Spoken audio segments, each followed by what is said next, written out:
Good morning everyone, welcome back to our channel smart guidance. WBCS 2024 prelims পরীক্ষার তারিখ নিয়ে দীর্ঘদিন ধরেই একটি বিভ্রান্তি চলছিল।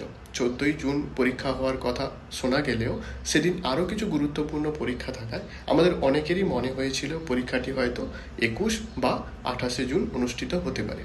তবে আজ একটি সংবাদপত্রে প্রকাশিত বিজ্ঞাপনের মাধ্যমে পাবলিক সার্ভিস কমিশন স্পষ্টতই জানিয়ে দিয়েছে যে আসন্ন ডব্লিউবিসিএস 2024-এর প্রিলিমিনারি এক্সাম কিন্তু 14ই জুন অনুষ্ঠিত হতে চলেছে। পরীক্ষার সময় নির্ধারণ করা হয়েছে দুপুর 12টা থেকে 2:30টা পর্যন্ত। প্রত্যেক পরীক্ষার্থীকে সকাল 11:30টার মধ্যে পরীক্ষা কেন্দ্রে উপস্থিত থাকার নির্দেশ দেওয়া হয়েছে।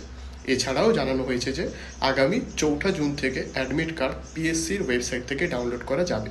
আমরা শীঘ্রই আশা করছি যে পাবলিক সার্ভিস কমিশন তাদের অফিসিয়াল ওয়েবসাইটে এই সংক্রান্ত নোটিশ অবশ্যই পাবলিশ করবে। সুতরাং তোমরা যারা এবারের পরীক্ষায় বসতে চলেছ তারা আর সময় নষ্ট না করে আগামী 1 মাস অত্যন্ত মনোযোগ সহকারে প্রস্তুতি নাও।